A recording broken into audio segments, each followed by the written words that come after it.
Bab 2416 Perang Saudara Bulan Gelap 1. Dua aura mengerikan bertabrakan dahsyat di jurang kegelapan abadi, menimbulkan suara gemuruh memekakan telinga di seluruh langit dan bumi. Pertempuran antara pendeta bulan hitam kini telah resmi dimulai. Langit di atas jurang kegelapan abadi sepenuhnya diselimuti kegelapan. Cahaya bulan yang tanpa cahaya bagaikan tirai kematian, menekan hati setiap orang dengan kuat, membuat mereka sulit bernapas. Geraman rendah yang keluar dari kedalaman retakan itu bagaikan gumaman dewa raksasa, bergema di antara langit dan bumi. Xuan Yu Feiming mengenakan jubah hitam legam, sosoknya setegar malam. Matanya berkilau dengan cahaya ungu hitam yang menakutkan, saat dia menatap pendeta bulan hitam pertama yang kuat dan menindas di hadapannya, rasa ngeri akhirnya muncul dalam dirinya. Aku sudah menerima berkat dari Yang Mulia Samael, jadi mengapa aku tidak bisa membunuhmu? Inikah kekuatan yang kau terima? Suara pendeta bulan hitam pertama terdengar tenang dan tanpa emosi. Tidak ada yang istimewa. Dia mendengus dingin dan berat. Apa kau lupa? Kita adalah ras yang diciptakan oleh para pemberontak. Jika Samael bisa menentang kehendak penciptanya Kagago, lalu mengapa kita, sebagai manusia yang diciptakannya, harus mengorbankan diri demi kehendaknya? Dia mengepalkan tinjunya, suaranya yang dingin dipenuhi tekad yang kuat, tanpa keraguan sedikit pun. Kita bebas setelah diciptakan oleh Sang Pencipta. Kita tidak tunduk pada siapapun, bahkan para dewa. Bagaimana kamu bisa memiliki kekuatan sejati jika kamu bahkan tidak bisa memiliki diri sendiri? Xuan Yu Feiming menggertakkan giginya dan membalas dengan marah, serangannya menjadi lebih intens. Setelah kebuntuan singkat, pendeta bulan hitam pertama perlahan membuka mulutnya dan melantunkan mantra dengan suara rendah. Semua bulan bersinar bersama. Dalam sekejap, langit malam tampak terbelah, dan puluhan bulan hitam hantu muncul di langit, semuanya memancarkan cahayanya. Cahayanya tidak seperti kegelapan, tetapi ketenangan kuno, seperti tidurnya waktu itu sendiri. Gerakan Xuan Yu Feiming langsung membeku. Dia merasakan seolah-olah kekuatan di dalam tubuhnya terbelenggu oleh belenggu tak terlihat, menyebabkan sirkulasinya menjadi lambat. Ini mustahil. Dia berteriak panik, matanya dipenuhi teror. Kekuatan ini bahkan bisa menekan kekuatan yang diberikan oleh Yang Mulia Samael. Pendeta bulan hitam pertama perlahan berjalan melewati kehampaan yang gelap, sosoknya tak tergoyahkan seperti langit malam kuno. Apakah kau lupa? Kekuatan Samael awalnya ditekan oleh kami, para pendeta bulan hitam. Apakah kau pikir hanya dengan tanda kekuatanmu saja, kau dapat melawan kami? Ledakan. Dia mengangkat tangannya, dan sebuah bulan purba raksasa jatuh dari langit. Bulan itu berubah menjadi bilah pedang raksasa, yang tampaknya mampu menghancurkan seluruh jurang, dan menebas ke arah tubuh Xuan Yu Feiming dengan ganas. Xuan Yu Feiming buru-buru mencoba membela diri, tetapi terpental jauh tak terkira. Dengan suara benturan keras, darah menyembur dari dadanya, meninggalkan noda darah yang mengerikan. Namun, saat darah itu berceceran, senyum Xuan Yu Feiming menjadi lebih ganas dan gila. Bagus sekali. Sangat bagus. Xuan Yu Feiming tiba-tiba meraung ke langit, dan bulan darah di belakangnya tiba-tiba tak terbuka, berubah menjadi tentakel energi gelap yang tidak terhitung jumlahnya, yang dengan panik mengalir ke tubuhnya. Tubuhnya mulai berputar, separuh wajahnya berubah menjadi tulang hitam, sementara separuh lainnya tetap manusia bulan gelap. Cakar tajam tumbuh dari lengannya, dan celah hitam seperti sayap memanjang dari punggungnya. Ini adalah gabungan kekuatan manusia bulan dan iblis, suatu tanda telah sepenuhnya dirusak oleh jurang. Yang Mulia Samael, biarkan aku melahap semua kemunafikan ini. Dia mengayunkan cakarnya, merobek kehampaan, dan badai gelap, seperti kiamat dunia, melanda seluruh jurang kegelapan abadi. Tatapan pendeta bulan hitam pertama terasa berat saat dia bergumam. Xuan Yu Feiming, kau benar-benar tersesat. Dia mengangkat tangannya, melepaskan semua kekuatan dalam dirinya. Ledakan. Seluruh langit malam tiba-tiba menjadi gelap, dan bulan purba kuno yang sangat megah muncul, cukup untuk menutupi langit dan bumi. Cahayanya menyelimuti jurang kegelapan abadi, dengan kokoh menekan semua kegelapan. Kedua kekuatan itu bertabrakan dengan hebat di dasar lembah, menghancurkan kehampaan dan menyebabkan gunung-gunung runtuh seketika. Pada saat itu, seakan-akan seluruh dunia tengah berosilasi antara kehancuran dan kelahiran kembali. Tubuh Xuan Yu Feiming perlahan-lahan hancur, darah dan kegelapan bercampur aduk, tetapi tawanya semakin menjadi-jadi. Hahaha. Meski begitu, Kau tidak akan bisa mengubah hasilnya. Yang mulia Samael akan kembali. Pengorbananmu. Semuanya sia-sia. Mata pendeta bulan hitam pertama sedingin es saat dia tiba-tiba menggenggam kedua tangannya. Tutup kembali. Ledakan. Bulan kegelapan jatuh sepenuhnya, menyelimuti sosok Xuan Yu Feiming dan menekannya dengan kuat di kedalaman jurang kegelapan abadi. Tubuh Xuan Yu Feiming retak cepat di antara dua kekuatan besar, lalu meledak dengan keras. Tetapi dia tidak mati. Sebaliknya, tubuh yang sepenuhnya baru tumbuh dari daging dan darah lamanya. Tubuh manusia telah hilang seluruhnya. Dia berubah menjadi monster yang cantik. Setidaknya dari sudut pandang estetika manusia, dia menakutkan namun memiliki keindahan yang mirip dengan sebuah karya seni. Dia memiliki sosok yang jahat, dengan sayap tulang gelap yang memikat terbentang di belakangnya, dan seluruh wajahnya berubah menjadi topeng tulang putih. Hehehe. Tawanya yang terdengar mengejek namun juga marah, bergema dalam lingkaran di atas jurang yang gelap. Kekuatan Dewa Iblis telah memberiku keabadian.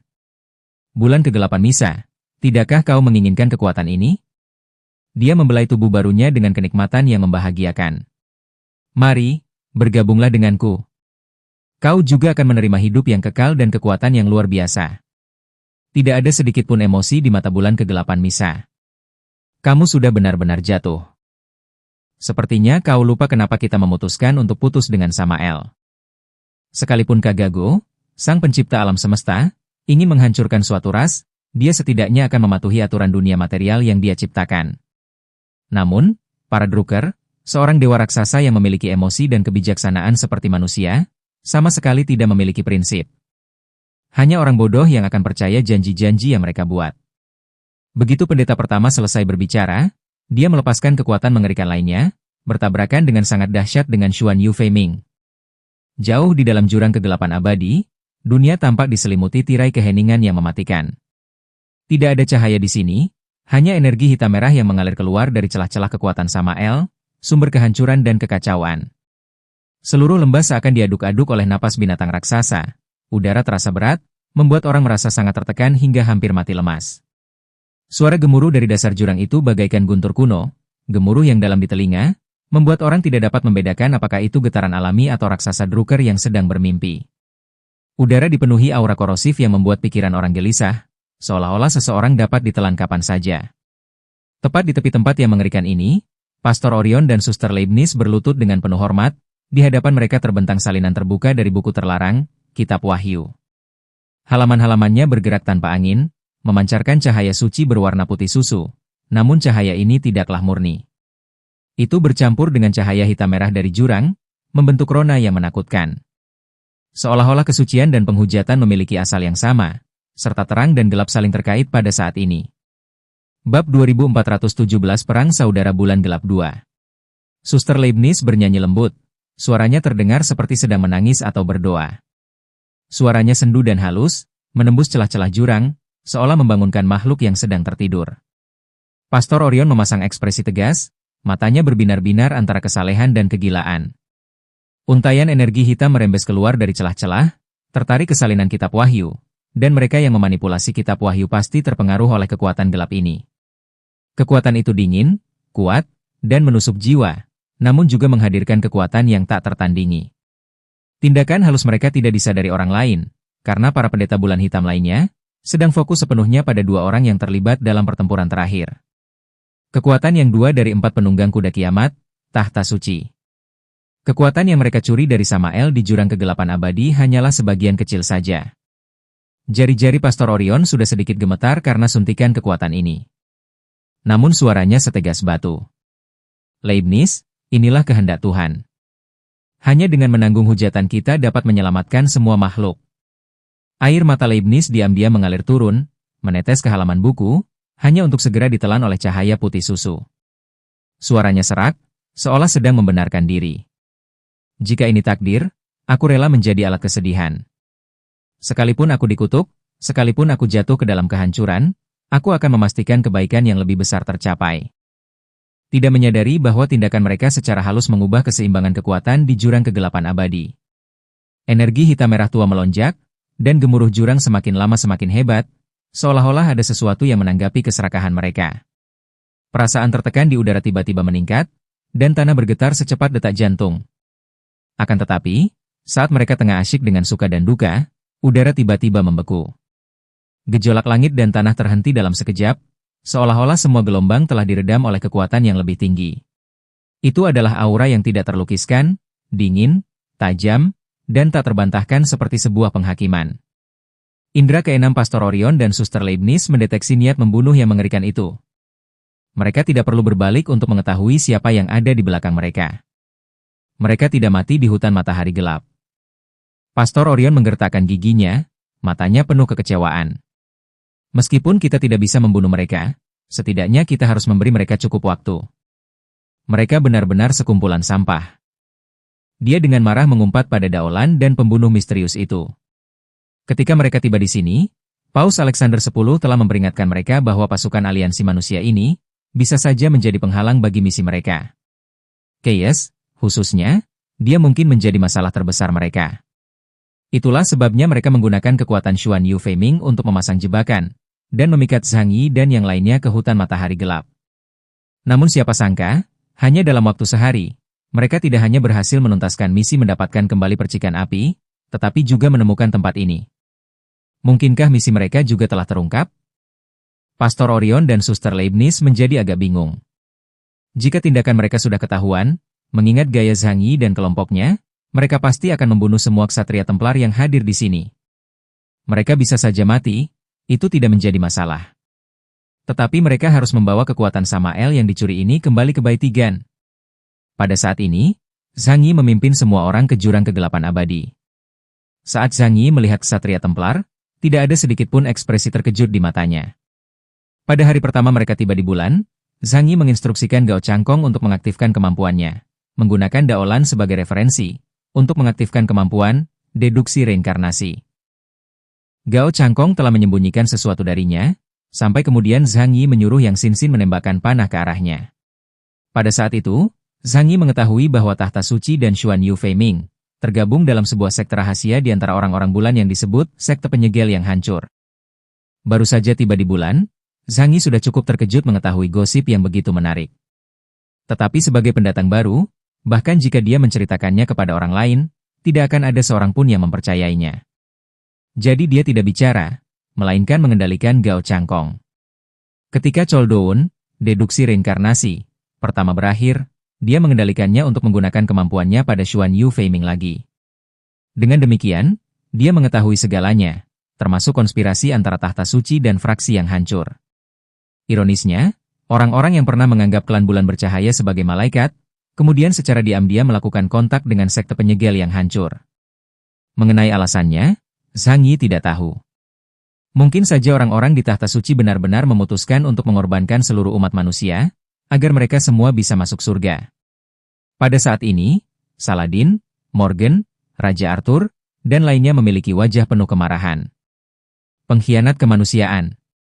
Aku tidak pernah menyangka, kalian akan benar-benar bergabung dengan para fanatik di antara orang-orang bulan, untuk melawan kaum kalian sendiri. Kalian semua gila. Kalian semua benar-benar gila. Apakah kalian ingin menghancurkan seluruh dunia manusia? Sumpah serapah terus terdengar di tempat kejadian. Para anggota Ksatria Templar berdiri dalam barisan rapi, baju zirah mereka berkilau dalam cahaya redup. Tatapan mereka serius, wajah mereka tegang, dan udara terasa mencekam. Namun dari wajah mereka, terlihat betapa gugupnya mereka. Ksatria Templar tidak dapat menghentikan begitu banyak prajurit manusia kelas 1 dan 2. Brian berdiri tak jauh dari Zhang Yi, mengibaskan ekornya kuat-kuat, mengerutkan kening, dan bergumam pelan. Sialan, tempat ini mengerikan. Aura jahatnya lebih busuk daripada kuburan. Fatih Su tak kuasa menahan diri untuk menimpali. Jangan bicara omong kosong. Ini bukanlah kuburan, ini adalah rumah bos terakhir. Apa kita salah masuk instansi? Apakah kita harus melawan monster dulu untuk latihan? Profesor Da Vinci memutar bola matanya. Diam, kalian berdua. Apakah kalian tidak tahu tempat kalian? Kalau kalian terus bicara omong kosong, aku akan melemparkan kalian ke jurang sebagai pupuk. Candaan singkat itu tidak mencairkan suasana, malah membuatnya semakin muram. Semua orang tahu bahwa mereka tidak hanya menghadapi Pastor Orion dan Suster Leibniz, tetapi juga para pengkhianatan tahta suci dan makhluk jurang, sumber penghujatan dan malapetaka. Kekuatan sisa pertempuran antara dua makhluk luar biasa di kejauhan, sudah cukup untuk membuat mereka gemetar. Tatapan Zhang Yi dingin. Dia melangkah maju, dan armor Dewa Iblis akhir mengeluarkan suara logam dingin. Tatapannya menusuk Pastor Orion dan Suster Leibniz bagaikan pisau tajam, dan dia dengan dingin mengucapkan beberapa kata. Apakah kalian siap mati? Bahkan sebelum kata-katanya selesai, ruang itu tiba-tiba bergetar. Portal transparan yang tidak terhitung jumlahnya terbuka dari udara tipis, mengelilingi Zhang Yi seperti labirin 3 dimensi yang luas. Di balik tiap pintu terbentang kekosongan tak berujung dan sensasi dilahap, udara terkoyak dengan suara yang tajam. Beragam fenomena alam semesta telah terungkap sepenuhnya. Lalu, dia menggerakkan pelan jari-jari tangan kirinya, seakan-akan sedang memetik tali yang tidak terlihat. Seketika, dekomposisi tali dimensi diaktifkan. Seberkas cahaya tak kasat mata menyambar, bagaikan bilah pisau paling tajam di masanya, dingin, mutlak, dan tak tertahankan. Tanpa suara, tanpa peringatan apapun, keterampilan menebas yang luar biasa kuat dilepaskan. Bab 2418 Perang Saudara Bulan Gelap 3. Tubuh Pastor Orion langsung menegang. Dia bahkan tidak punya waktu untuk melafalkan doa, hasrat membunuhnya yang membara telah terpendam dalam dadanya. Saat berikutnya, tubuhnya terpotong menjadi potongan-potongan kecil yang tidak terhitung jumlahnya seperti kertas. Daging dan darahnya hancur berkeping-keping, bahkan tulang-tulangnya terpotong rapi, semuanya runtuh dalam retakan spasial, berubah menjadi kabut darah sunyi yang berhamburan ke segala arah. Adegan itu sangatlah kejam, namun Zhang Yi sama sekali tidak peduli. Seolah-olah Zhang Yi baru saja memetik senar piano dan menghapus makhluk yang kuat. Niat membunuh yang sebenarnya tidak perlu terlalu rumit. Karena itu seperti menginjak semut baginya, tindakan pemusnahan harus yang biasa saja dan tidak penting. Pupil mata Suster Leibniz tiba-tiba mengecil, nyanyiannya tiba-tiba terhenti, dan isak tangis tertahan lolos dari tenggorokannya. Air mata kembali menggenang di matanya. Dia mengulurkan tangan, mencoba menggenggam serpihan-serpihan yang berserakan di udara, ingin mempertahankan secuil kehangatan. Yang dapat disentuh oleh ujung jarinya hanyalah udara dingin dan kehampaan tanpa ampun. Pastor Orion tertelan, kabut darah jatuh ke dalam jurang kegelapan abadi, dan langsung dilahap habis oleh jurang gelap itu, bahkan tidak menyisakan abu sedikit pun. Raungan jurang kegelapan abadi tiba-tiba menguat, seakan menjadi lebih dahsyat karena darah. Suara gemuruh dalam bergema antara langit dan bumi, seakan Samael telah membuka matanya dari tidurnya, menatap medan perang dengan sikap dingin dan acuh tak acuh yang seolah-olah memandang rendah semua hal. Ekspresi Zhang Yi tetap tidak berubah sama sekali. Tatapannya acuh tak acuh dan dingin, bak hakim bijak yang agung. Baginya, membunuh tidak lebih dari sekadar membersihkan pembusukan dan kotoran. Para prajurit Templar menahan napas, keringat dingin menetes di dahi mereka. Mata Brian terbelalak, lalu dia menggumamkan umpatan dalam hati. Sialan. Bro, kerjamu bagus sekali. Wajah Fatisu memucat-pucat pasi, dan dia bergumam dengan suara gemetar. Dia bahkan tidak memberiku kesempatan untuk bereaksi. Pendeta itu mati lebih cepat dari ayam di pinggir jalan. Saladin telah menyaksikan kekuatan Zhang Yi selama ini, dan dia dengan dingin menyela. Inilah perbedaan kekuatannya. Manusia lemah selalu berpikir mereka bisa mengendalikan kekuatan, tetapi mereka tidak tahu bahwa di mata orang kuat sejati, mereka bahkan tidak sebaik semut. Tidak seorang pun berani mengatakan apapun lagi, karena mereka semua tahu bahwa pukulan ini bukan hanya hukuman bagi Pastor Orion, tetapi juga peringatan bagi semua orang. Zhang Yi menunjukkan kepada semua orang yang hadir melalui tindakannya bahwa di jurang ini, dialah satu-satunya penengah, dan keinginannya lah satu-satunya aturan. Kabut darah antara langit dan bumi belum juga menghilang, tetapi suara gemuruh di jurang kegelapan abadi tumbuh semakin kuat, dan energi hitam merah tua melonjak liar, seakan-akan sedang menyiapkan kekacauan yang lebih besar. Suster Leibniz terjatuh ke tanah, air mata mengalir di wajahnya, mengotori debu di bawah kakinya. Isak tangisnya pelan, namun penuh dengan kesedihan yang menyayat hati. Tuhan, mengapa begitu kejam? Mengapa duka pun tidak boleh dibiarkan? Namun, teriakannya minta tolong tidak dijawab. Jurang itu menanggapi dengan geraman yang lebih dingin, seolah mengejek, atau mungkin mengantisipasi. Sosok Zhang Yi berdiri tegak dan menyendiri di tengah kabut darah dan kegelapan. Tatapannya tenang, namun begitu tajam sehingga mustahil untuk menatapnya langsung. Yang pertama, jari-jarinya berkedut lagi. Menebas?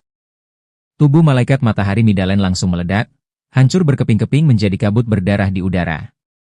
Di tengah cahaya yang berubah-ubah, samar-samar terlihat ratusan retakan yang bersilangan di sekujur tubuhnya. Menebas, Sariel, malaikat bulan, juga menemui ajalnya dengan cara yang sama, meninggal hampir bersamaan dengan kakak laki-lakinya. Zhang Yi tanpa ekspresi memusnahkan satu kehidupan demi kehidupan lainnya. Siapapun yang berani bersekongkol melawannya, atau mendatangkan bahaya sekecil apapun kepadanya harus mati. Terlepas dari apa tujuannya atau siapa pihak lainnya. Jika dia lebih lemah dari Zhang Yi akan membunuhnya tanpa ampun.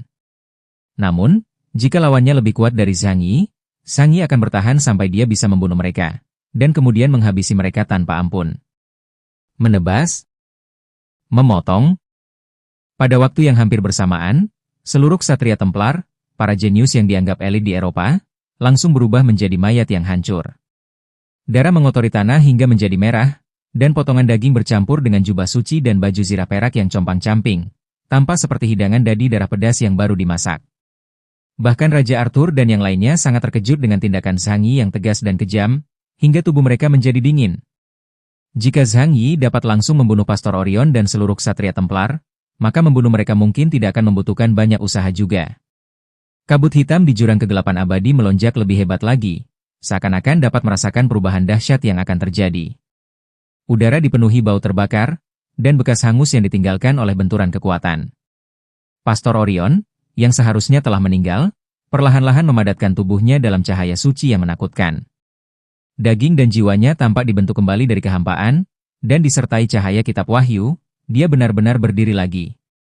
Di atas kepalanya, cahaya kitab wahyu bersinar, dan material bercahaya yang tidak terhitung jumlahnya dengan cepat menyatu, menjadi sebuah benda yang tampak megah dan agung. Dia tampak lebih mengesankan daripada Pastor Orion yang asli, bagaikan malaikat dari lukisan dinding mitologi. Semua orang tercengang melihat pemandangan ini. Bahkan Zhang Yi, yang telah melihat banyak hal aneh, mengangkat alisnya sedikit. Dia tahu betul bahwa dekomposisi benang dimensi bukanlah serangan biasa. Itu adalah teknik pemotongan spasial yang melampaui fisika. Sekali terkoyak oleh serangan seperti itu, seharusnya mustahil untuk pulih. Namun, kembalinya Pastor Orion membuktikan bahwa kekuatan kitab wahyu jauh lebih besar dari yang mereka bayangkan.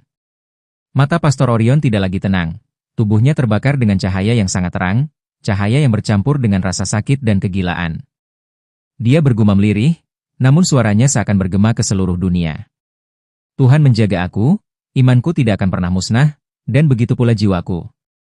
Kemudian dia mengangkat tangannya, dan kitab wahyu pun terbuka di atas kepalanya, halaman-halamannya terbuka dengan cepat, dan isi kitab suci itu dibacakan dengan suara seperti nyanyian pujian, memenuhi udara. Inilah pengorbanan yang mulia dari seorang mukmin yang taat. Raungan Orion bergema di seluruh jurang itu. Pada saat itu, seluruh ruang seakan diterangi oleh cahaya suci. Doa-doa khusyuk yang tak terhitung jumlahnya bergema di jurang yang gelap, suara semua jiwa yang telah membaktikan diri pada iman di sepanjang sungai waktu, bertemu dalam sebuah aliran deras. Daging dan darah Orion membara, dia menggunakan hidupnya sendiri sebagai percikan, untuk mendorong kesalehan hingga ke titik ekstrim. Cahaya suci itu memancar bagaikan matahari, membentuk air terjun cahaya yang mustahil untuk dilihat secara langsung. Suster Leibniz menjaga jarak dari Zhang Yi, diam-diam mengamati segalanya.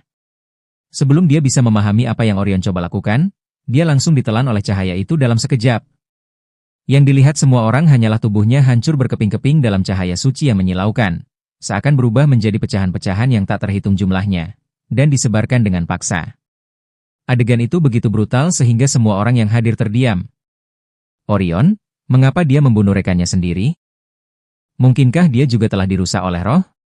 Beberapa orang berseru kaget, tidak mampu memahami situasi di hadapan mereka. Namun, kilatan dingin melintas di mata Zhang Yi. Dia menyadari bahwa pengorbanan Suster Leibniz berbeda dengan kematian. Itu bukanlah pemusnahan biasa, tetapi lebih pada perobekan ruang secara paksa dan pemindahan roh melalui suatu cara.